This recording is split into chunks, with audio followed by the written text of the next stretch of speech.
Hello, Lions fans, and welcome to another edition of the Lions Den podcast. Adam Williams here, and joining me today is head women's lacrosse coach Christina Yanis. Coach, how are you doing today? I'm doing well. Good to see you. Good seeing you as well. It was a while since we did see each other. Let's go back to March, because ironically, your contest was the last game that I got to stat or be around until this coming November. So let's talk about how the pandemic has affected you. I mean, we've asked every coach thus far, but let's, get your perspective and see how things change for you as a coach, and then trying to relay to your athletes as well. Well, it was difficult going into the pandemic shutdown, especially since we did have the highest preseason ranking that we ever had as a program. So myself, our assistant coach at the time, our student athletes, we were really, really excited to make an even bigger name for ourselves going into the conference season, as we call it. And that's where we were. We had just come off a spring break trip, and we were ready to start more conference play. We came off a big conference win going into that trip, and we were looking to build off that. So it was disappointing for everyone that we weren't able to do that. So you talk about the disappointment. Obviously, seniors too, kind of getting that last year cut. We spoke last week with Coach Storier and a couple of his players, how, things, you kind of take it for granted. You don't have that time to say goodbye to the seniors or prepare it the way that you want it to. Talk about that and kind of what that senior class meant. Obviously, the unfortunate circumstances of having their last season cut short, though. Yes, and they were huge contributors to our program. They brought maturity. Our situation was a little different since we are still in the infancy of the program.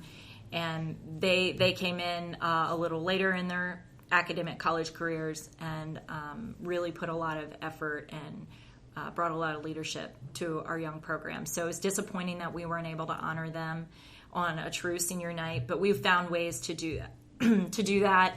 Honor their academic accomplishments, absolutely their athletic accomplishments, and as a lot of people, we had to get creative with virtual celebrations, and so we were able to do that at the end of the spring. So kind of going into that spring and throughout this summer, let's talk about the challenges you faced in terms of recruiting and also kind of keeping that current core engaged.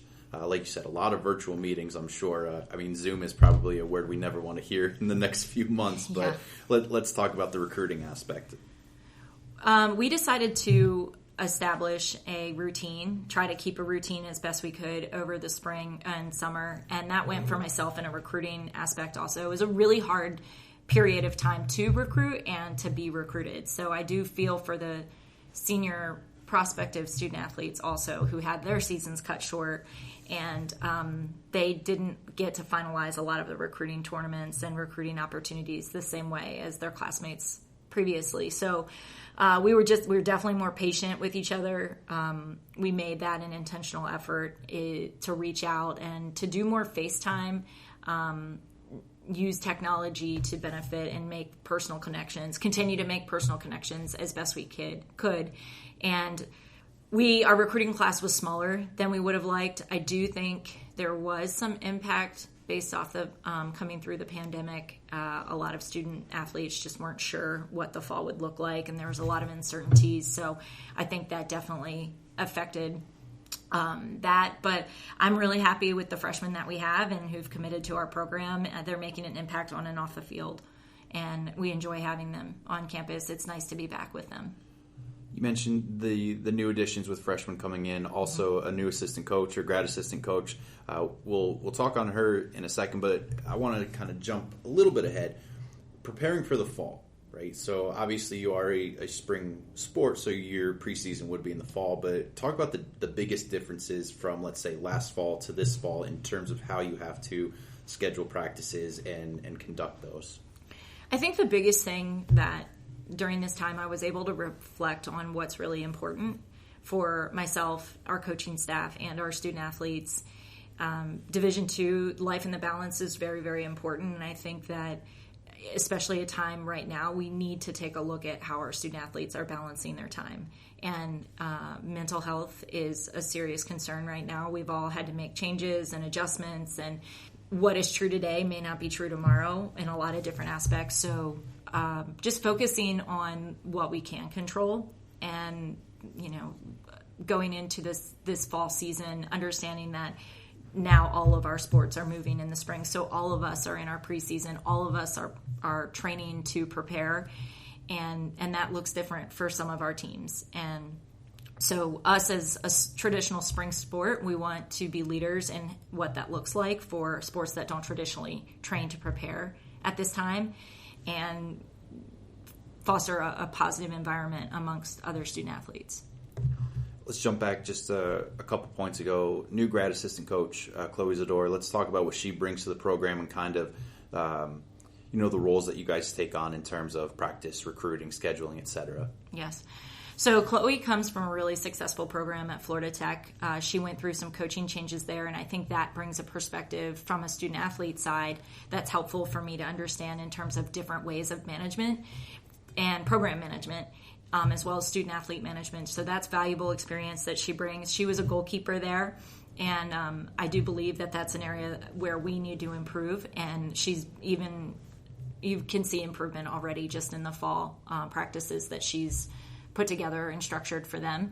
She is taking on more recruiting responsibilities every day and making those personal connections with our incoming recruits, and I think she's done an excellent job leading by example. Let's talk about the improvements you see within the cage, but let's talk about the overall improvements that you've seen with this team, despite everything that's going on and then heading into this Thanksgiving break. What have you seen from the team that you're really encouraged by? They're not taking this opportunity for granted. They're not taking fall lightly, and that could be easy to do without our experience in the spring of losing half our season. They have something that they're working towards and that they know at any point can be taken away from them, out of their control again. So they're doing what they can control to be prepared as soon as we can go.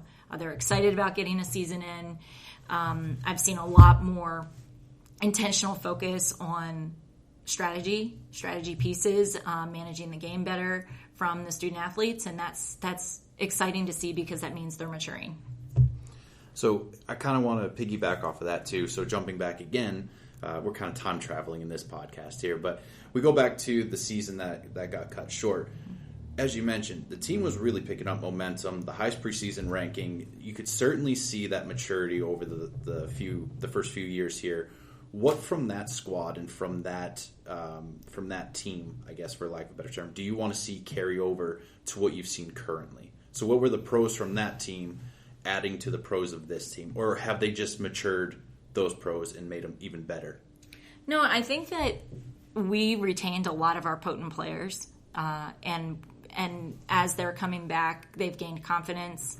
Those that didn't necessarily have the confidence are growing in that area every day at practice. They're encouraging each other. They're forcing each other to step up.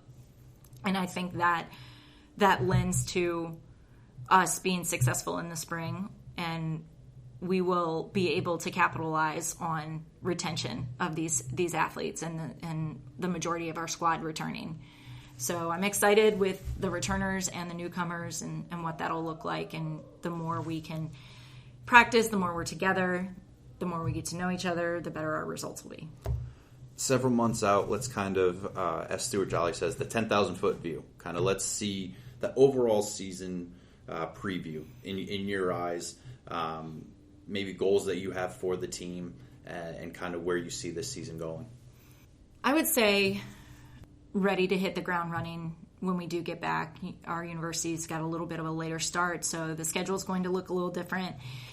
Playing fewer games, I don't want to waste any opportunity to compete, and I think that with us not playing very many out of conference games, we're really going to have to use those opportunities to prepare for such a potent conference. I mean, everyone's been affected differently by the pandemic and by the changes and challenges.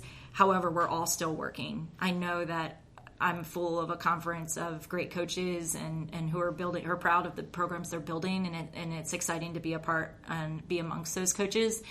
And also those student athletes. I think the South Atlantic Conference has really strong student athletes of character, and I'm excited for us to be able to get on the field and compete against them.